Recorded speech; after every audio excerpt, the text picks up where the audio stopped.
Et voilà pour ce documentaire d'Olivier Jouly, Delta du Niger, la guerre du brut. Alors un documentaire spectaculaire, édifiant et qui pose beaucoup de questions sur cette partie du monde, sur l'attitude des autorités nigérianes et bien sûr celle des compagnies pétrolières. Alors pour parler de cette malédiction du pétrole, comme je l'ai dit tout à l'heure, eh bien avec nous Catherine Nwadiakou Daou.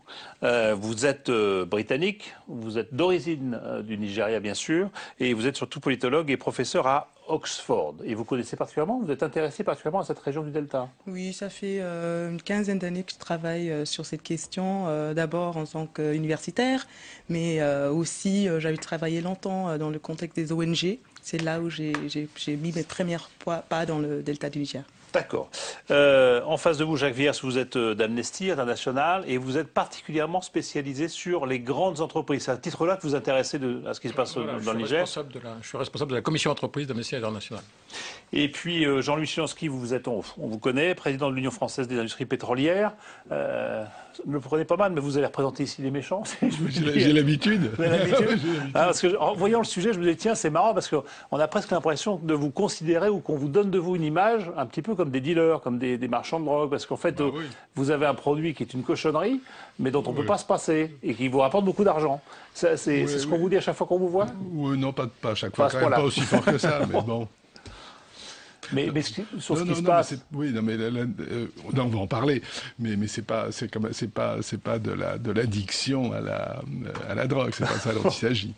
Quoi qu'on parle de ça quand on parle de malédiction du pétrole. Olivier Jouly, donc c'est vous qui avez réalisé ce documentaire, que je disais qui est assez spectaculaire et édifiant. Pourquoi ce sujet déjà? Je ne sais pas si vous étiez un mordu de pétrole et de. Pas particulièrement, j'en ai besoin comme tout le monde. Ouais. Non, on s'est accroché sur un événement qui avait eu lieu quelques mois précédemment, des prises d'otages de Français, ceux qu'on appelle les expatriés du pétrole. Il y a eu 7 Français pris en otage, dont 3 qui travaillaient pour une société de sécurité qui s'appelle Bourbon. On en a rencontré un et ça nous a donné la possibilité d'aller là-bas, comprendre un petit peu pourquoi ils avaient c'est venu comme ça en faisant. L'accroche, c'est cette prise d'otage. Pourquoi ces gens-là sont pris en otage? Et on est face à quelle dynamique et à quelle problématique, avec quels acteurs. Voilà ce qu'on a cherché. Est-ce que vous saviez en y allant qu'il y avait cette pollution hallucinante? Oui, on se renseigne un petit peu quand même avant. Oui, on le sait. Oui, bien sûr, je sais ce qui se passe, mais j'attends moi une accroche pour que ça intéresse le public et qui me donne un angle d'attaque sur cette problématique du pétrole qui est complexe, vous allez nous l'expliquer, et qui est... C'est vous qui allez l'expliquer en l'occurrence. Oui, enfin, on va l'expliquer, mais il y a des experts qui vont le faire très bien.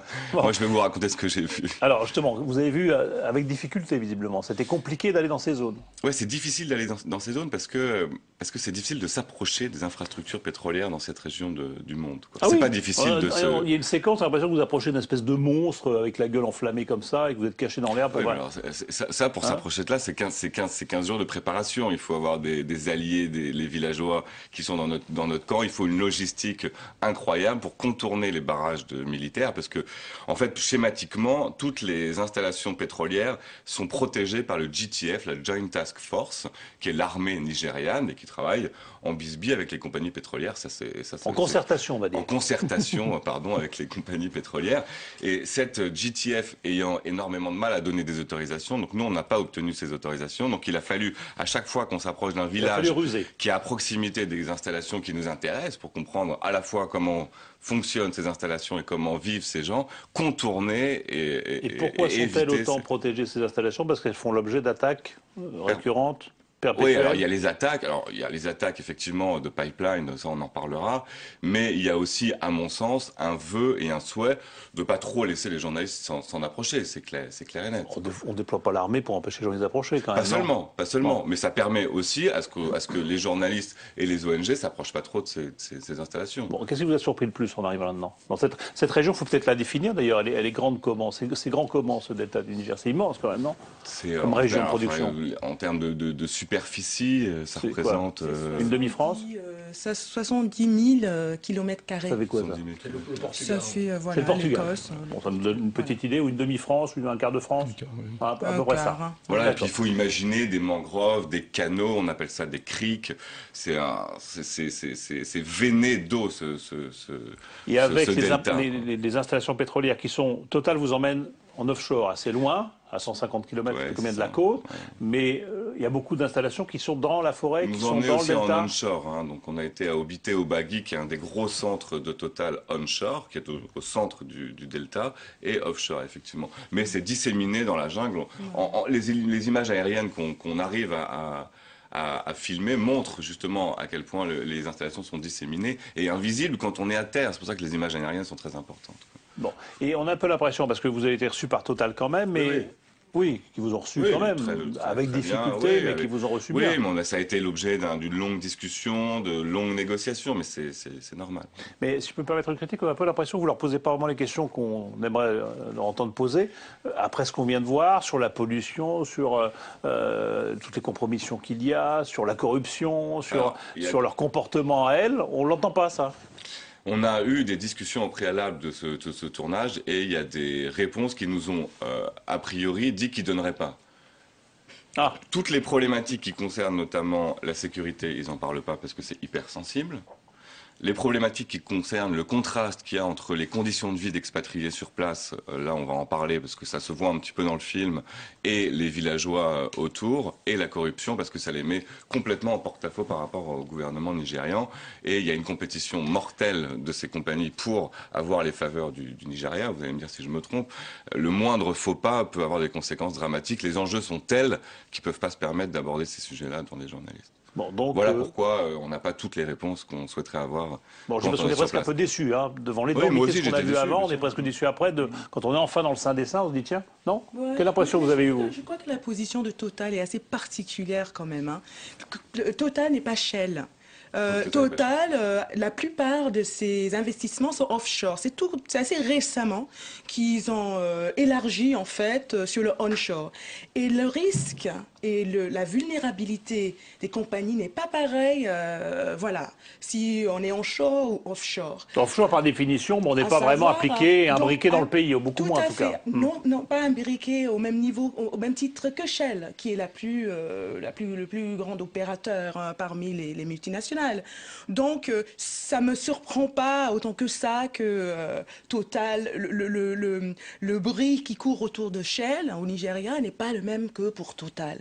Pourtant, récemment, il y a quelques semaines, et j'ai lu la presse nigériane de ces derniers jours, Total, dans justement le Obité Gas Plant, est maintenant en train de s'affronter au même problème que Shell depuis des années s'affronte. Il y a eu une fuite de gaz. Et la réponse... Sur une plateforme sur onshore. voilà, une plateforme onshore, mais pour le gaz, en fait, qui produit plutôt le gaz que le Ouais, pétrole. vous savez, permettez-moi une toute petite parenthèse. En fait, dans cet endroit-là, ils ont pompé 1 milliard de barils de pétrole et ils sont aperçus que sous la nappe de pétrole, il y avait une nappe de gaz. Donc, ils ont fabriqué des installations gazières hyper high-tech, elles sont très récentes. Ce qu'on voit dans le film d'ailleurs, hein, on est à Obité, c'est absolument magnifique, Oui. ils emploient 3000 personnes et ils s'apprêtent à pomper du gaz pendant 25 ans. Il y a eu une fuite il y a quelques jours, effectivement. Oui, tout à fait. Et la façon dont Total est en train de répondre à cette fuite a été assez critiquée. Justement, une sorte en fait, ils n'étaient pas très ouverts par rapport aux journalistes. En fait, ils disent qu'ils font des mises à jour sur leur site web pour informer, mais... Vous dites qu'il y a une sorte d'omerta imposée par les compagnies pétrolières qui ne veulent pas trop qu'on vienne voir comment ça fonctionne chez elles. Oui, et puis qui essayent de profiter d'un contexte qui est très faible en matière de régulation. Donc la pression pour répondre vite à des fuites de gaz, sont assez légères. Alors, on va revenir sur tout ça. Une première réaction sur ce qu'on dit déjà. On a l'impression que le Nigeria, c'est le monde entier, là. On va parler du Mais on va parler du Nigeria, Nigeria quand et même. il faut en Le parler sujet du porte sur le Nigeria. C'est un sujet très particulier. Donc, parlons-en et voyons les conditions nigériennes. Cela dit, on parlait des problèmes de sécurité. Les problèmes de sécurité sont partout. Vous ne montez pas sur une plateforme pétrolière quand vous voulez. Vous n'allez pas voir un champ pétrolier comme vous voulez. Des conditions de sécurité extrêmement drastiques. Donc il y a une partie de ce dont on parle qui est commun à toutes les explorations pétrolières. Et c'est normal. Ce sont des exploitations dangereuses par nature. On l'a vu, on a parlé... Là, quand on met l'armée autour, c'est pas Alors ça, c'est seulement autre pour chose. Alors là, maintenant, on est au Nigeria.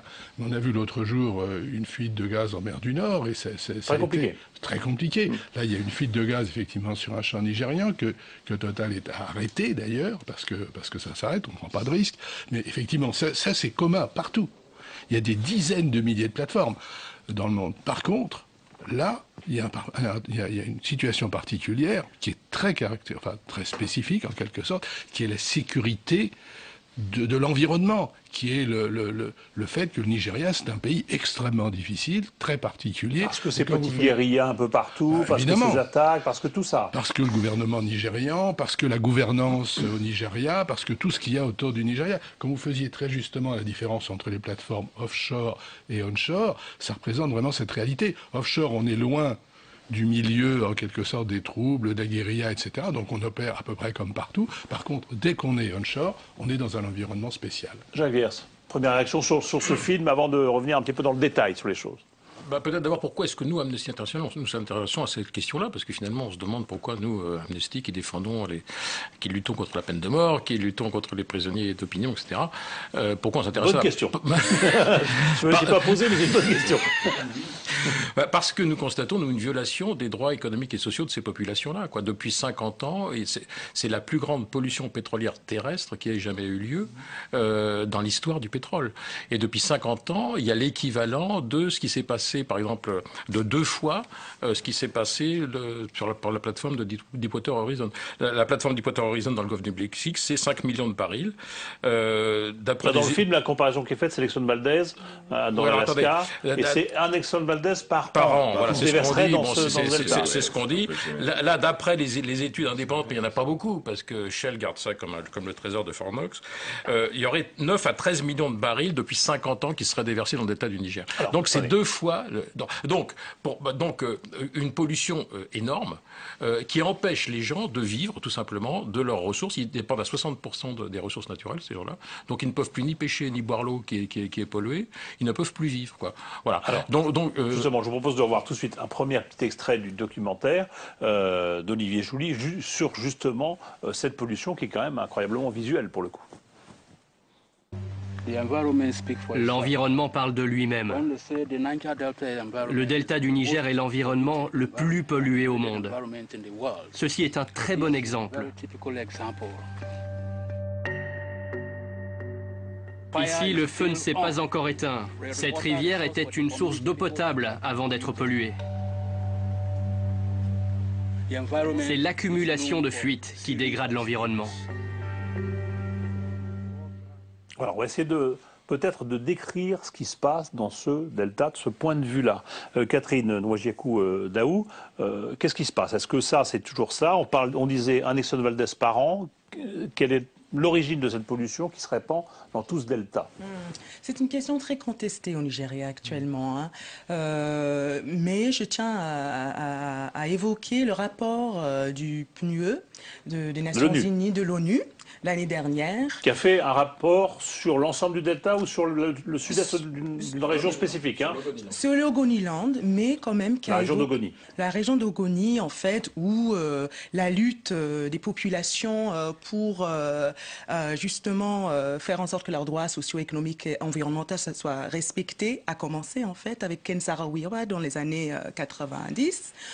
Le PNU a fait un rapport qui, effectivement, confirmait ce que le peuple Ogoni et d'autres, beaucoup d'associations environnementales ont dit depuis une vingtaine d'années que c'est à cause de la production pétrolière qu'il y a ce problème environnemental. C'est à cause de ça ou c'est à cause notamment du bunkering, puisque vous dénoncez le bunkering? Je sais qu'il y a une activité des habitants locaux d'aller siphonner, si je puis dire, les oléoducs.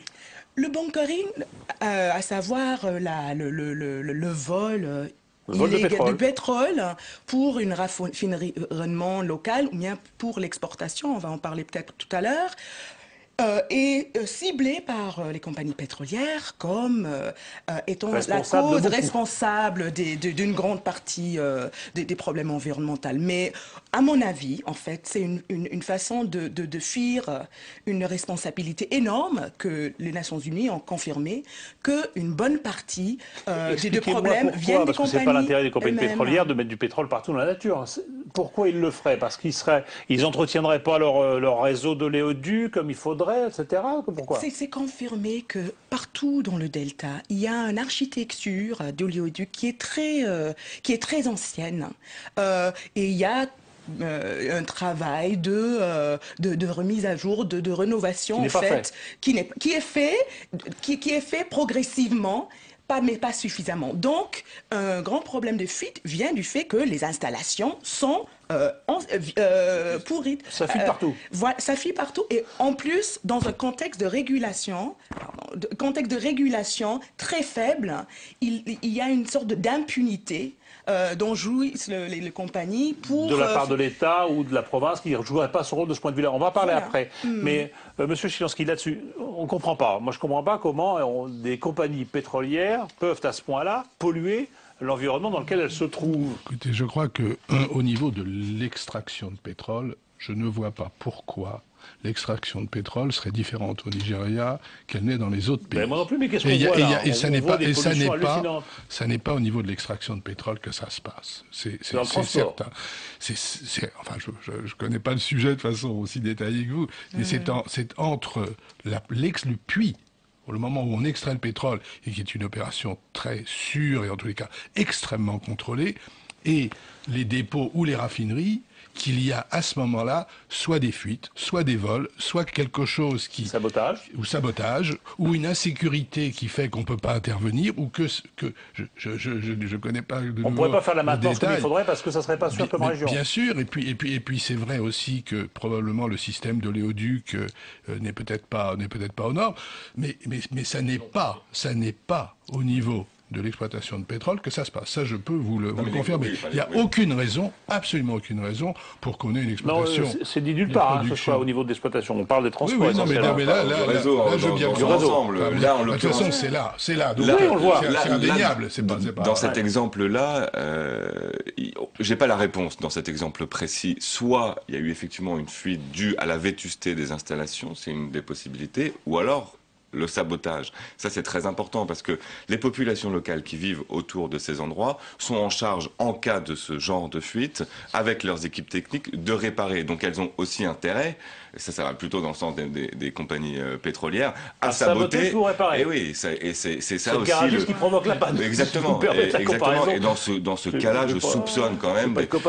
C'est difficile d'établir ensuite des proportions. Vous avez raison. Voilà. Ensuite, il y a le bunkering. Mais il est clair, quand on se balade un petit peu dans le delta du Niger et qu'on voit ces installations qui sont de plus en plus enterrées, donc ça va être de plus en plus difficile à voir d'où proviennent les fuites, etc. Aujourd'hui, on est presque à 85% d'enfouissement des installations. Donc, des exemples comme ça, il faut les regarder, il faut les voir pour comprendre que ces installations sont vétustes. Donc, c'est évident qu'il y a des fuites à répétition.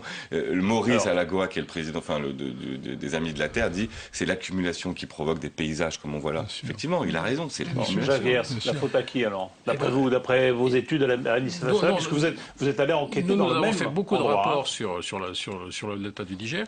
Nos conclusions, c'est qu'il y a une complicité entre le gouvernement nigérian et la compagnie Shell. Alors moi, je ne vais pas parler d'autres compagnies, je vais parler de la société qui exploite la quasi-totalité du delta du Niger, qui est la SPDC, la Shell Petroleum Development Company, qui est une filiale de Shell, Shell étant l'opérateur, mais qui est détenu à 55% par la société nigériane, la NNPC, à 30%... C'est la loi, il faut que les accords se fassent comme ça. À 30% par Shell, à 10% par Total et à 5% par Adjip. Donc, il y a une complicité entre le gouvernement qui laisse faire, qui ne protège pas ses populations, et nous dénonçons le gouvernement nigérian, mais nous dénonçons aussi la société Shell, et nous ne sommes pas les seuls à le dire. Il y a un rapport indépendant, pour une fois, jusqu'ici on n'en avait pas sur le delta du Niger. Là, il y en a un qui porte sur Logoniland, qui est une petite partie du delta du Niger, et qui dit clairement les choses. Que Shell est parti, par exemple, puisque Shell n'exploite plus depuis 1993 le Logoniland, suite à la mort de Ken-Saro. Aujourd'hui, c'est une petite partie à la pendaison, voilà, de Ken-Saro qui était exploitée par Shell historiquement et qui est partie à la suite de troubles. Et qui a laissé ses installations en état sans appliquer les procédures qui sont reconnues par la profession du pétrole et par la loi nigériane qui disent qu'il faut cimenter les puits, qu'il faut faire un certain nombre de mises en sécurité. Donc, ils n'ont pas fait le boulot. Alors, disent-ils, parce qu'il y avait une hostilité de la population, ce qui est sûrement vrai dans les premières années, pas pendant 20 ans, quoi. Et il se trouve que dès que le PNUE est arrivé, le programme des Nations Unies pour l'environnement, Shell s'est mis à cimenter ses puits en 2009, quoi. Donc ça veut bien dire qu'entre-temps, il a mis en danger la sécurité de la population. Alors l'ONU, puisque vous la citez, dit qu'il faudrait en nettoyage 25 à 30 ans d'opération de nettoyage, et dit qu'il faudrait au minimum la création d'un fonds d'1 milliard de dollars pour cette région-là. Absolument, absolument. Et nous demandons que Shell verse cet argent. Enfin, encore une fois, si on prend la comparaison avec Deepwater Horizon, BP a mis en réserve 40 milliards de dollars.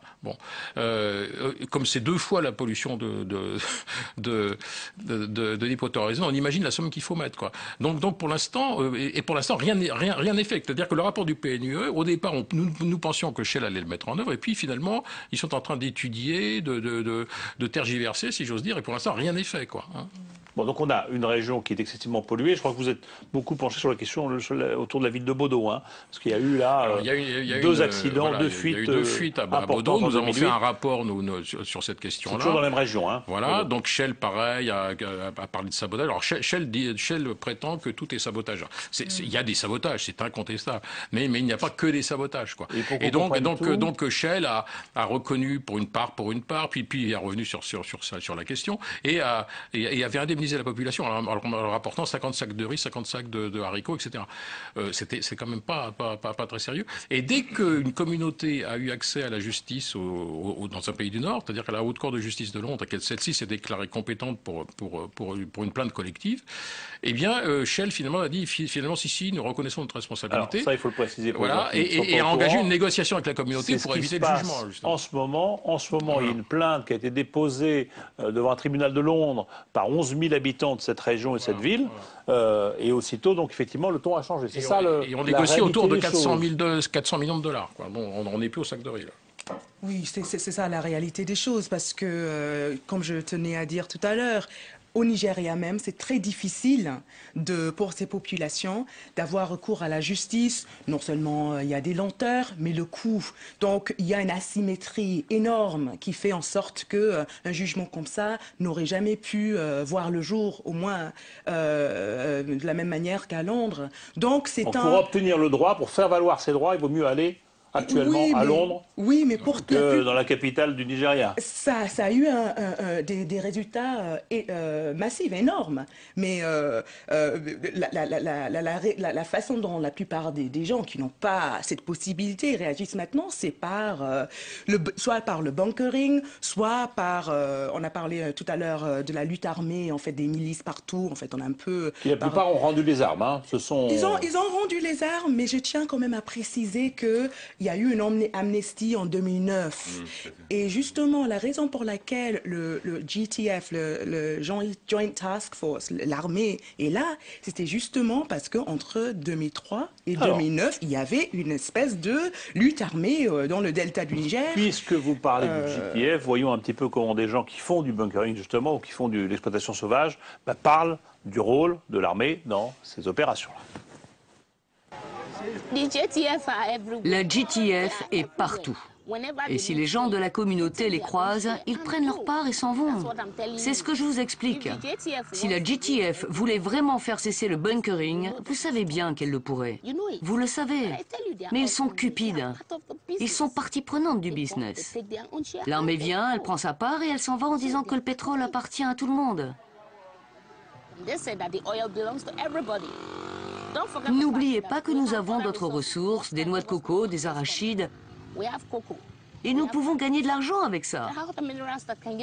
Mais pour l'instant, ils ont tout arrêté. Et tout le monde dépend du pétrole. Moi, je pose la question, et après le pétrole? Alors, bonne question. Monsieur Chilansky, quand même, parce qu'on va parler de l'État nigérian, de l'armée, de cet État et de son État, si je puis dire, mais quand même, vous dites qu'il n'y a pas que le Nigeria. Là, vous savez... Mais on voit bien ce qui se passe. Je voudrais faire un tout petit retour, non pas retour en arrière, mais regarder les choses d'un peu différemment. Nous opérons dans chaque pays en fonction des lois du pays.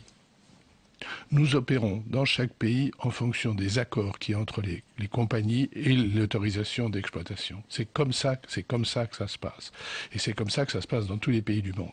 C'est vrai que lorsqu'on est dans un pays comme le Nigeria, où l'éthique, l'intégrité ne sont peut-être pas au rendez-vous, ne sont pas, à ce moment-là, ça pose des problèmes qu'on voit. Ça pose des difficultés énormes. Mais est-ce que les compagnies pétrolières n'ont pas profité, entre guillemets, de cette situation-là au début? C'était, pour faire simple, à jeun, il n'y a pas de règles, et puis on s'en dédonnait à cœur joie. J'en sais rien. Je vais vous donner un autre exemple.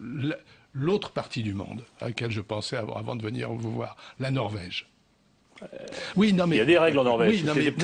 C'était pas le cas là-bas. Oui, non, mais je comprends. Mais je veux dire, c'est un pays qui a une réglementation, une régulation, et qui amasse une richesse absolument considérable pour les générations futures. Est-ce que ça veut dire que quand on n'impose pas des règles aux compagnies pétrolières, elles font un peu n'importe quoi?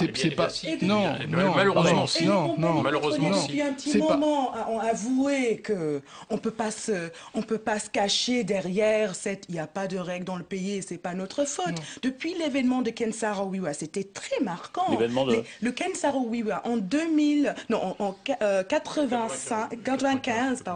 95, Ken Saro-Wiwa, justement des Ogoni, a été pendu avec 8 autres activistes militants pour les droits sociaux et environnementaux des peuples Ogoni. C'est un militant, un écrivain, militant pacifique, qui a mis, en fait, c'était le premier à se dresser contre et puis à organiser il a été arrêté, pendu. Il a été arrêté par le régime militaire en place. Et c'était à ce moment-là que le peuple Ogoni a dit « Stop à Shell, on ne veut plus de Shell dans le Ogoni. » Quel rapport entre ça et ce dont on est en train de parler? À ce moment-là, Shell était obligé, comme nombre de compagnies, de revoir en fait toute parce qu'il a été critiqué d'avoir appuyé le régime en place pour justement se débarrasser de ce Ken Saro-Wiwa qui créait des problèmes. Pour vous, ça a été plus qu'un signal, ça a été un moment fort d'un changement de politique, notamment d'une compagnie qui a dû se retirer. Pas seulement pour se retirer, mais changer tout leur discours par rapport à leur responsabilité en tant que compagnie travaillant dans une situation difficile. Javier, sur ce qu'on disait sur cette l'attitude des compagnies pétrolières. Quand M. Chilansky nous dit nous respectons les lois du pays, eh ben c'est bien ça le problème. C'est-à-dire que dans les pays avec des pouvoirs qui sont ce qu'ils sont, quelquefois dictatoriaux, quelquefois corrompus, on sait que les pétroliers font les lois du pays. C'est prouvé depuis les révélations de Wikileaks. On sait que l'ambassadeur des États-Unis au Nigeria disait que le ministère du Nigeria était truffé de personnes de Shell. Bon, c'était écrit dans les télégrammes diplomatiques. Bon, c'est une révélation qui ne nous a pas étonnés. Bon, les compagnies pétrolières sont tellement puissantes qu'elles arrivent, y compris à influer sur la loi du pays. Et bien entendu, c'est toute la question. Et si nous luttons, nous, pour ces populations-là, c'est aussi de manière emblématique pour lutter contre l'impunité des transnationales. En fait, les transnationales travaillent dans un cadre économique mondialisé, mais sur le plan juridique, le cadre juridique, lui, ne l'est pas. C'est-à-dire que les victimes de violations des droits par une filiale d'une entreprise qui est dans un pays du Nord ne peuvent pas remonter au niveau du siège social de l'entreprise. C'est ça qu'il faut changer. Il faut prendre des lois dans les pays du Nord avec des mesures d'extraterritorialité obligeant les entreprises à respecter les droits humains partout, y compris quand leurs filiales... les grandes compagnies ne puissent pas s'abriter derrière leurs filiales en disant c'est pas nous, c'est nos filiales. Oui, c'est facile de dire on respecte le droit national. C'est ce qui se passe? Non, enfin, on est en pleine mythologie là.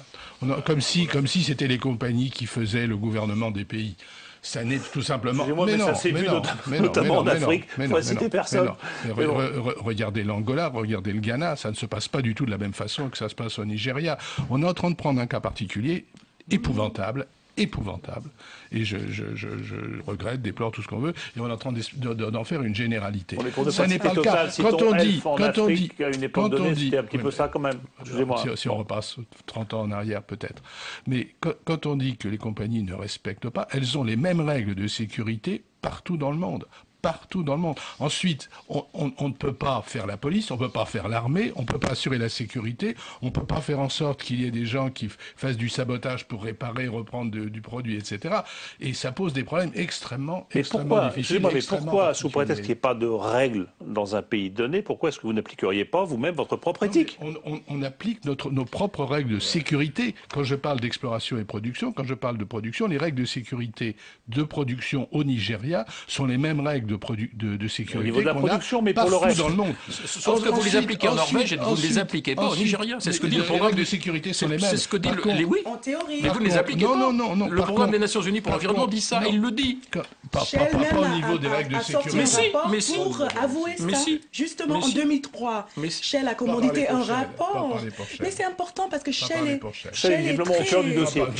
Et Shell a reconnu ses propres fautes dans cette histoire-là. C'est ça que vous dites? Shell, en 2003, a commandité un rapport sur les questions sécuritaires au Nigeria. Ce rapport a dit clair et net que le politique adopté par Shell, qui était d'embaucher d'une manière assez improvisée des groupes de jeunes pour sécuriser leurs installations en les finançant justement pour se protéger, a créé en fait l'embryon des milices qui maintenant ont créé des problèmes majeurs pour Shell et d'autres. Shell, dans sa conduite, aurait créé sa propre insécurité. Ça vous dites, de toute façon. C'est pas que moi qui le dis, en fait, c'est très documenté. C'est comme ça. Quelle est aujourd'hui l'attitude du gouvernement nigérian? Parce que ça a été une dictature militaire longtemps. Là, aujourd'hui, c'est une démocratie.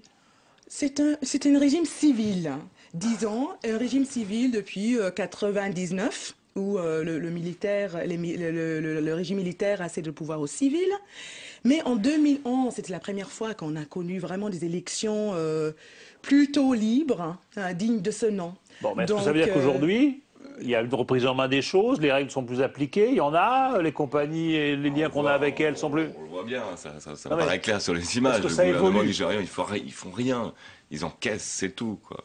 Les investissements, c'est pas eux, les réhabilitations de pipelines, c'est pas eux. Pourtant, ils sont responsables à la hauteur de leur participation dans ces... Donc ils sont à 55 ou 60% dans les sociétés. Oui, exactement. Ils prennent les dividendes. Et ils prennent que les dividendes. Il se passe rien. Tous les gens vous le disent. Sur place, il n'y a même pas de... Ça représente quoi le pétrole pour le Nigeria? 80% de leurs revenus. C'est considérable. La production de pétrole du Nigeria, c'est en gros la consommation de la France. D'accord, on dit que c'est le 5e producteur mondial. 2 millions de barils jour. Donc c'est un très gros producteur de pétrole. Ça leur rapporte. Et ça, 2 millions de barils jour, ça fait 200 millions de dollars par jour.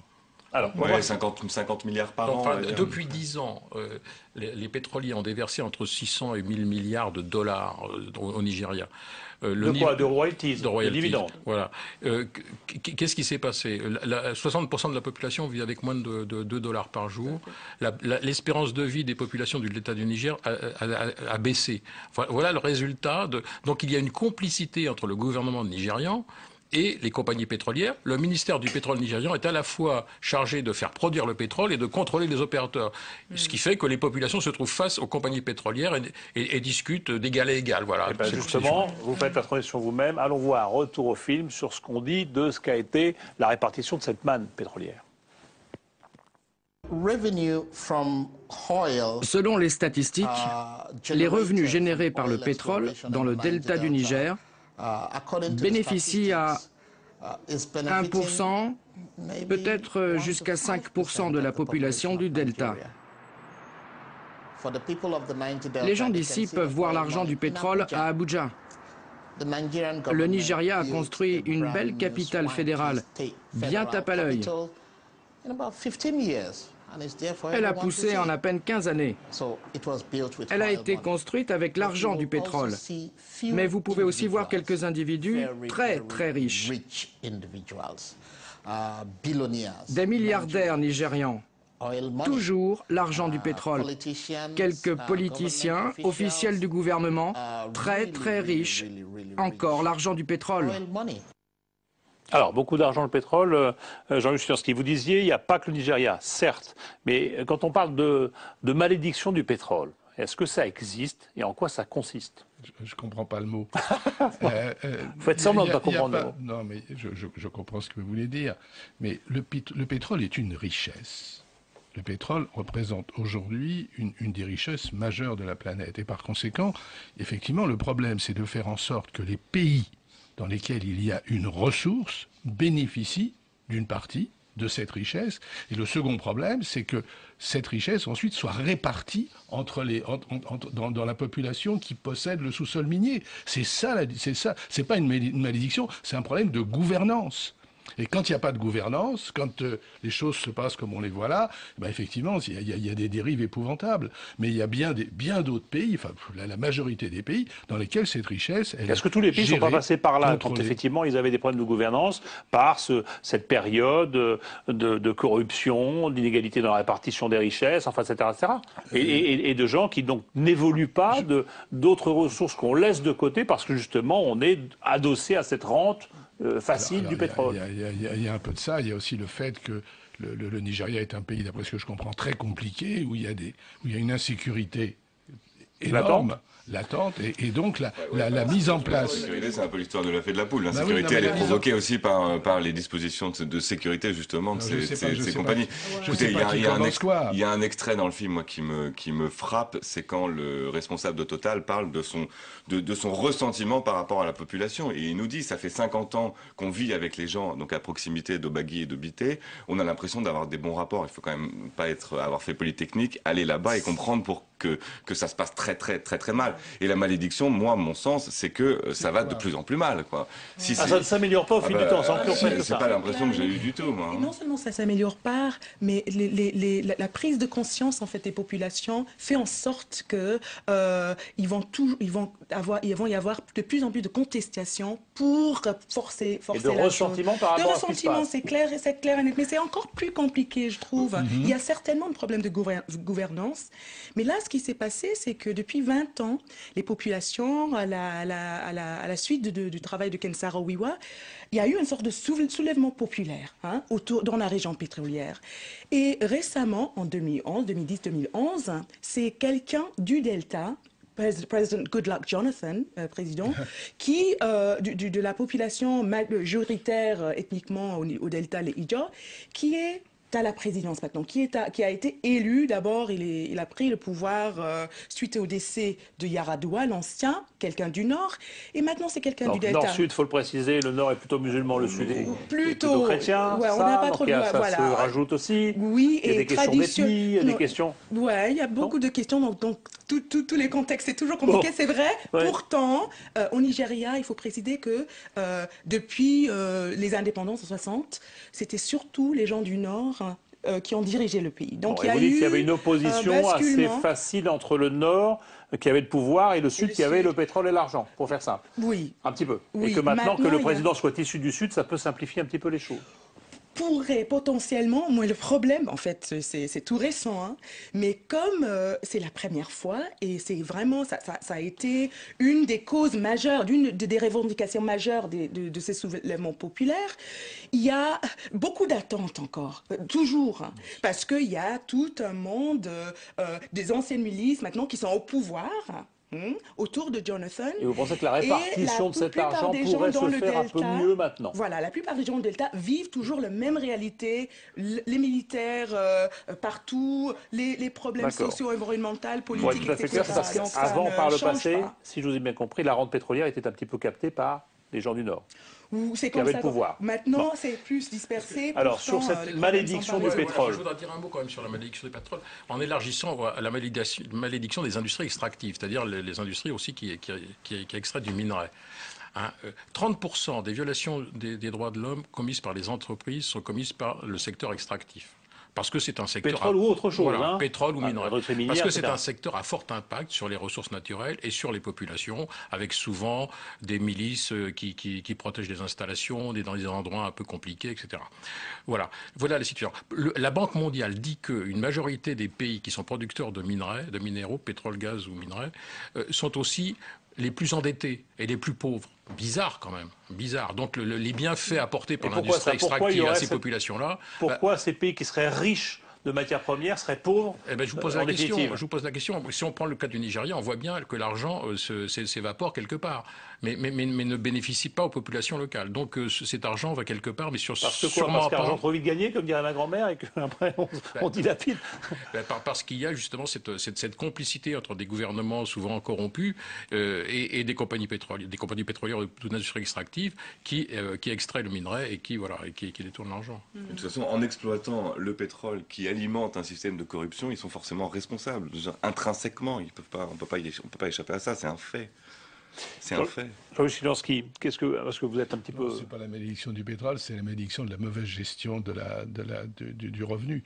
Et ça peut-être. Ça, c'est vrai qu'à partir du moment où il y a tellement d'argent et où il y a tellement de revenus qui viennent, vous avez raison, de l'industrie extractive, ça suppose une intégrité ou une qualité de gestion des gouvernants qui n'existe pas dans beaucoup de pays.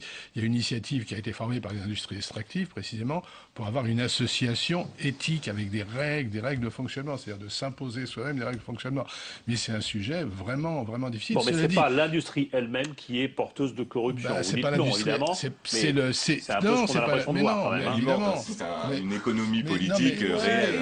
Non, mais dire que société sont sociétés qui c'est vrai pour le pétrole, c'est vrai pour n'importe quel entrepreneur dans ce pays-là. Cette corruption dans le pays est érigée en tant que système. Donc, au Nigeria, comme dans beaucoup d'autres pays, évidemment. Donc, ce qu'on peut constater, quand même, c'est que les sociétés se conduisent bien dans les pays policés, où il y a une opinion publique, où il y a une presse indépendante, où il y a des élections, etc. Les Norvégiens se comportent plutôt bien sur le plan de l'extraction pétrolière, quand même, reconnaissez-le. Pourquoi une société comme Shell, par exemple, qui a été une des premières à avoir un code de conduite, un code éthique, vous savez, les démarches de responsabilité sociale de l'entreprise, etc., qui disent « nous sommes de bons voisins dans leur code de conduite ». Pourquoi se comporte-t-elle comme ça et qu'un rapport indépendant comme celui du Programme des Nations Unies pour l'environnement dit qu'elle ne respecte pas, y compris les normes pétrolières de la profession au Sud? C'est quand même bizarre. Donc ça veut bien dire... Bizarre, vous avez la réponse. Vous sous-entendez que c'est parce que, n'ayant pas de contrainte, on fait un peu ce qu'on veut. On revient toujours à ça. Oui.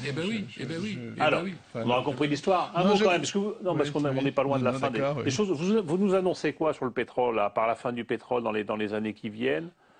Écoutez, je vais vous répondre très simplement. En 1970, on disait qu'il n'y aurait plus de pétrole en l'an 2000. Oui, on était bercé au peak oil, voilà. ce moment où et aujourd'hui, la production commencerait à décroître. Oui, aujourd'hui, avec les nouvelles recherches, avec les nouvelles découvertes, avec nouvelles techniques, ce peak oil est repoussé. Je suis pas capable. Non, c'est pas encore. Il est quand? Il est annoncé pour quand? On ne sait plus.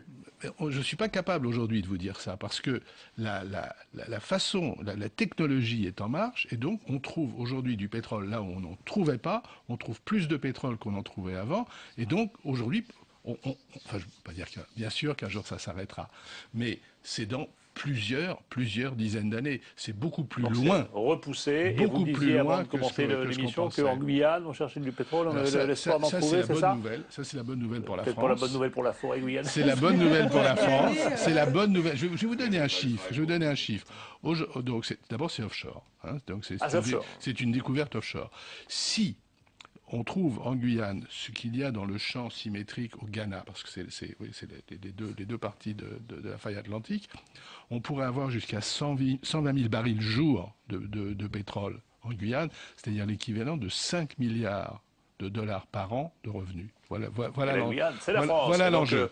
Les fusées vont décoller encore plus facilement de Kourou. Merci en tout cas. Merci à vous tous d'avoir participé à ces explications dans le prolongement de ce beau film. Et merci à vous, parce que je précise, c'est pour moi extraordinaire, vous êtes britannique, vous avez été élevé en Écosse, vous êtes nigériane et vous parlez un français sans accent. Et vous l'avez appris à Londres. Alors là, moi, je ne comprends plus rien.